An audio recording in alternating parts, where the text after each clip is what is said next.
So finance while going through a separation where there's property involved and one party is taking on the property and either paying out a certain sum to the other party, it's a hard situation, but understanding your position and your finance can make it a lot easier. The steps to go through to make sure that you're in the best position before you agree to a separation agreement or sign any consent orders. So number one is understand your borrowing capacity.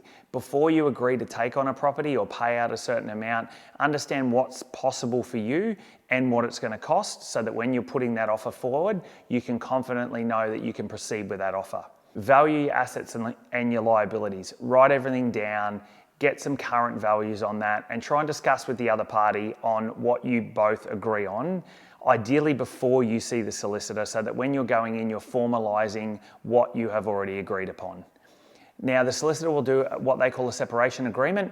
For lending for the property, we need a copy of that separation agreement. So all lenders will want to know that what's entailed in that separation agreement, but more importantly, they're not getting themselves in the middle of hot water by refinancing a property that might be in joint names just into your name only.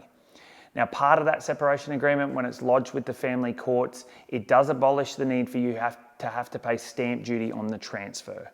So unlike when you purchase a property, the stamp duty on the purchase price, once that separation agreement is lodged in the family courts, there's no stamp duty payable.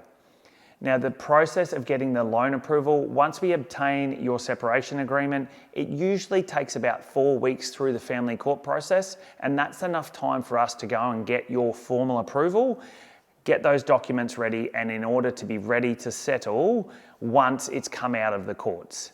Once it's come out of the courts, your solicitor will liaise with the bank, book in settlement, and if there's any money to go to the other party, in either direction, that money usually comes from the loan into the solicitor's trust account and then gets dispersed by the solicitor according to what's written in that agreement.